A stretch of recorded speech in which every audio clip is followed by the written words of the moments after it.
Hey everyone. Thank you, Eve, for that really interesting introduction. My name is Joey Nenni. I'm an enterprise architect at PayPal, and I'm here to talk to you about this Talk 200 Not OK high resolution observability. Hold on. I'm really nervous, guys. Just need to eat a gummy bear or two. They're legal in California. Okay. I feel better. As she said, I have 20 plus years as a software engineer and architect. 12 of those years have been at PayPal.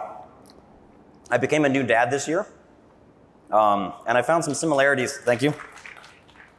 I found some similarities between taking care of a baby and taking care of an API. And so it's really important that you pay attention to both your baby and your API. But with a baby, when there's a problem, they will let you know. Trust me, I figured this out. But they're gonna let you know in different ways, right? If they have a dirty diaper, they're just gonna be kind of uncomfortable, but he's got a specific way of telling us.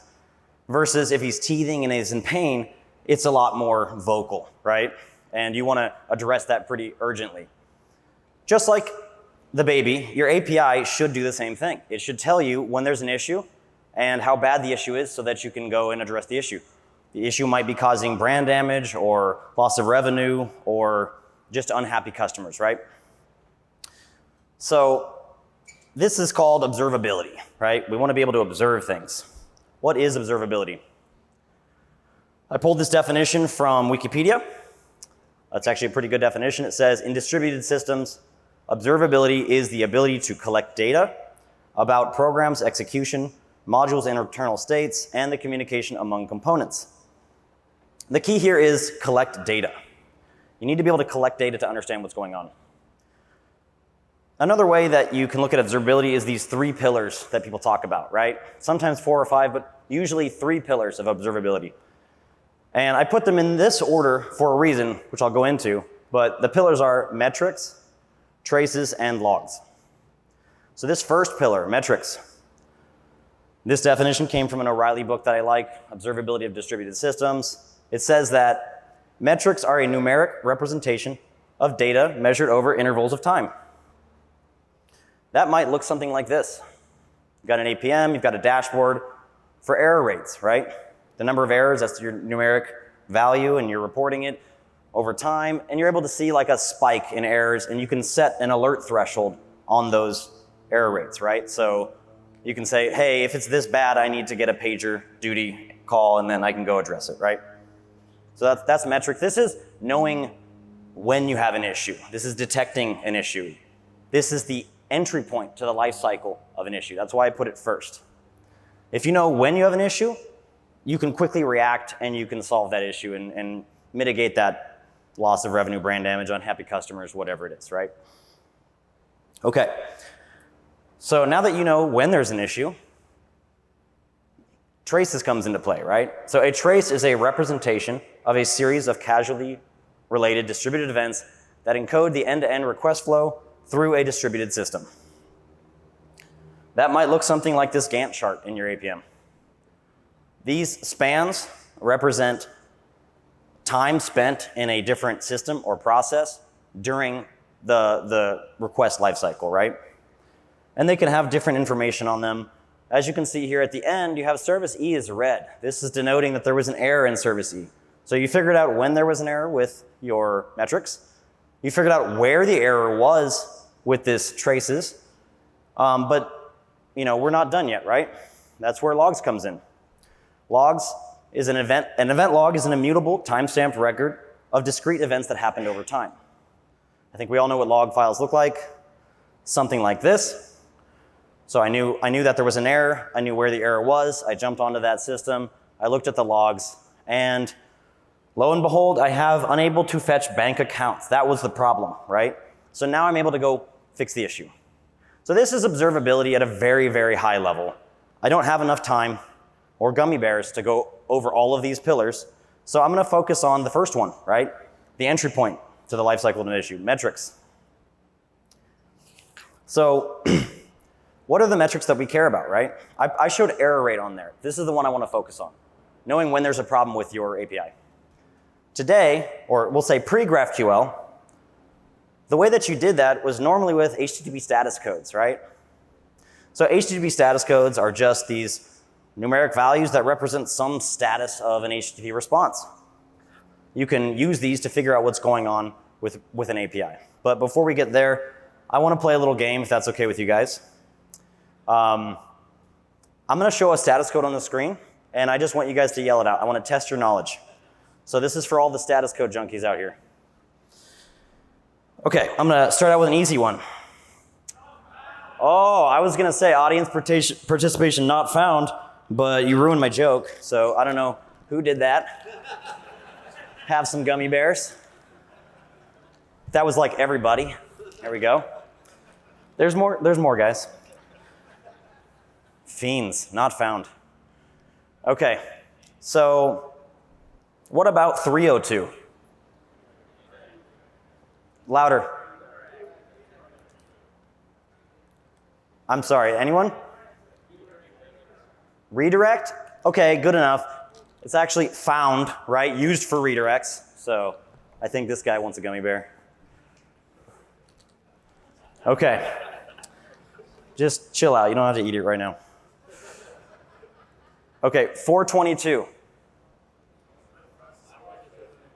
Okay, everyone knows this one. Come on, guys. There we go. All right, this is usually used for, I don't know, input validation. Like, you got a request. The service that I'm not going to process this for whatever reason. There it is. Okay, 410. Nobody? Gone, okay. I feel like some of you have your phones out, but that's all right. Yeah, the resource was here, but it's no longer here. I'm sorry, just gone. That one's kind of cute. Oh, 451. I'm cranking the heat up, guys. 451, Dan. Nobody? Okay, so I'll give you this one. This is unavailable for legal reasons, just like my gummy bears, where I live in Texas. Okay. I'll be in good shape right before my game. I'm a teapot. Oh my gosh, this is fantastic. This is my favorite one. Hey, you get like 3 gummy bears, man. I'm a teapot. I heard some over there. I just can't throw that far. Yeah, so I'm a teapot. So this is not an official status code. This is, I mean, it's official because it's implemented in thousands of systems all over the world, because somebody thought it was cute to add an RFC that said, any attempt to brew coffee with a teapot should result in the error code 418, I'm a teapot. The resulting entity body may be short and stout. That is my favorite one. Okay, so 508, back to being a little harder. Okay, this is loop detected. Like, this game is never going to end, right? The server said, hey, I found a loop. It's not stopping. I'm just going to cut you off and say loop detected. I get a gummy bear. Okay. I'm going to go back to a little easier one. 500. Internal server error, right?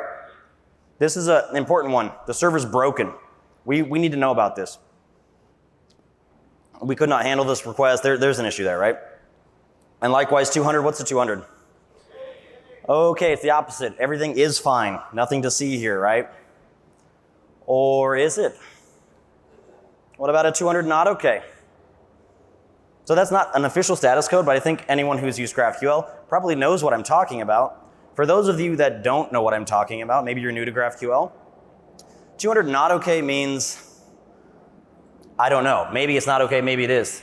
So we have this concept of partial success with GraphQL, right? Fields can resolve independently, and therefore they can fail or succeed independently. So when I have this request here on the left for bank accounts, it's looking for the user's first name, a list of bank accounts, the nickname of the bank account, and the balance for that bank account. I might get a response that looks like this. First name, Joey. Bank account's null. There's an error in the errors array that is associated to that field. Bank accounts did not resolve successfully, but I threw a 200, right? So why am I doing that? Well, this is an optimistic response, right? We choose to do this because we're not sure, maybe you can do something with this, right? Consider this example. I make this request, there's my UI. Honestly, this is not that great. Hi Joey, unable to load bank account. This is a catastrophic failure. What if it was the other way around? What if bank account succeeded and first name failed? My client can actually gracefully fail and show something useful to the user right here. There's still a bank accounts. As the user, I'm none the wiser. That looks normal to me. I can see my bank accounts. So this is why we choose to be optimistic and use a 200. You don't have to, but most people choose to do that. So this is a problem, right? Consider, before GraphQL, our observability systems would go something like this. You've got this traffic for your REST endpoints to the profile endpoint, and for a period of time they're okay. And then for a small period of time they're not okay. And then they're okay again. But there was an issue there, right? Now, we might just scan our access logs, look at the status code, and be done with it, right? And report, oh, there was a 500, and now you've got this dashboard on your APM that says, oh, there was a spike, it hit your alert threshold, you got a PagerDuty, you found out there was an issue, right? Great. Let's do the same scenario with the GraphQL API. So we're going in, we're making all the same requests for profile data, it's fine, it's not fine, and then it's fine again. Guess what's gonna happen to our dashboard? All those 200 OKs indicate that there is nothing wrong. GraphQL is perfect, and it has been ever since we released it. There are no problems. This is the power of GraphQL, thank you for coming. No, it's not. This is a problem. So we can't use status codes anymore for our error rates. What can we do about it? Enter OpenTelemetry. Everyone loves this thing. What is it? OpenTelemetry is a collection of APIs, SDKs, and tools. It can be used to instrument, generate, collect, and export telemetry data to help you analyze your software's performance and behavior. The key here is it's a collection of APIs, SDKs, and tools. These things that can be used inside your application, right, to send metrics and other data. That gives us more power and more control. We can look at the response, right? So we're going to make an error reporting plugin that goes inside of our application and looks at the response, gets more information. So we're just going to set up a meter, and we're going to make a counter metric, call it errors, and then we're going to make a plugin, and we're using an Apollo plugin here with a did encounter errors lifecycle hook. And we're just, because it is did encounter errors, we can simply just say, hey, that error counter that I made, increment it, right? Add 1. That's going to send off this data, and it's going to increment the metric that you can view in your APM and get alerts, right? You need to obviously add this plugin to your Apollo server, and you're off and running. Cool. We did it. We have GraphQL error rates. Now I'm done. Not really. I'm going to call this low resolution observability, right? You've got this picture here, but we really don't know the full picture. It's something. It's better than nothing. We have the ability to view error rates for GraphQL endpoints, but we have no way of understanding which operations are failing. We have no way of understanding the impact of those failed operations. We don't know what they are. And also, we don't know what kind of urgency there is when there's an increase of error rates. It's just like, I don't know, something, right? Okay, so we can do better than that. What if we introduced this concept of impact, right? When a certain endpoint fails, what's the impact? So in an RPC or REST operations, you might have a registry of all of your endpoints, and you can assign impact levels to them. Tier 1, send money, right? If I want to send money to someone, I have to pay them, pay my bills. What if I want to get my money out, withdraw it? That's money movement. That's tier 1. So bank accounts, this is supporting money movement. Maybe it's tier 2. I can't see how much money I have. That's not so good, but it's not as bad as I can't withdraw money. Maybe offers, some discounts, okay, it's still good to our business, but it's not as bad as the other two. And then, everything else might be tier 4. So we'll just have like 4 tiers. Cool. Now our dashboard is way better, right? We've got 4 different things that we can look at, and we can respond differently to how much impact they're having. What's the sense of urgency here? So for the tier 1 errors, we can have a much more tight control on things. And tier 4, we can be very tolerant, right? And maybe we have different pager duties assigned, different levels of response times. Okay. Great. Let's add our GraphQL endpoint to this table. What tier do I pick for GraphQL? It's any of the tiers, right? I don't know because you can choose anything. I can't tell from an endpoint. Okay, so what can we do about this? What if I put the impact directive on the operation? The operation is very much like an endpoint, right? It's a pre-contained set of things, much like an RPC endpoint, right? But I think you guys are probably thinking, but can't anyone just put whatever impact they want on their operation and send it off and just start throwing pager duties? Yeah, they can. So we need to introduce an operation registry. We need to lock things down. And this is not going to work for public API, but many of you don't have that. So you have to use an operation allow list. These operations have to be allowed and registered, and you have to be able to review all the changes that go into the operation registry so that you can agree, especially the teams that are going to get alerted. They'll say, yeah, I totally agree this is a 1 or a 2 or a 3, right? And you might have a whole organization around this, SRE or whatever. Great. So now our error reporting plugin that we had before, all we need to do is add a function that is able to look at the request, look at the response, and come up with a tier based on those directives and the errors in the response. All I'm going to do here is add a dimension to my metric. This is just like a property that I can use to filter on my APM to get different views of my error counter. So I'll say I want to add a tier information when I'm incrementing the error. I'm going to say the tier is this tier that I'm deriving from the directive and the errors. Cool. I'm back to our APM dashboard with GraphQL enabled. Things are working. This is fantastic. Maybe. Why am I saying maybe? Because we have this partial success thing, right? One of those tier 2 errors could be caused by one of these 2 UIs. That operation was tier 2. There's a failure in both of these. One of them sucks less than the other, right? So maybe it's not a tier 2. So at this point, I'm going to say we're at medium resolution. The picture's getting a little bit more clear. I'm feeling better about my observability. I'm able to view error rates for specific operations. I'm able to understand the potential impact of those failed operations, maybe not the actual impact. But because I don't know the actual impact, I have no way of understanding the real urgency of an increase in error rates, right? I don't want to go wake people up when that bank accounts page is working pretty fine, right? So we got to keep going. I think the natural progression here is just move the impact directive onto the fields. We have superpowers in GraphQL. We can do this. So instead of putting it on the operation, we can actually remove it from the operation. We can just put it on the fields. And now when an error happens, we can just match it up with the tier and then derive an actual impact for that particular failure. We go back to our error reporting plugin, the getTier function. I'm not going to show it, but I'm just changing it to go and look at what's the highest tier that failed in that operation based on the field. Now I've got a very clear picture. Those 2 interfaces would report different tiers, right? Okay, I'm back to my dashboard.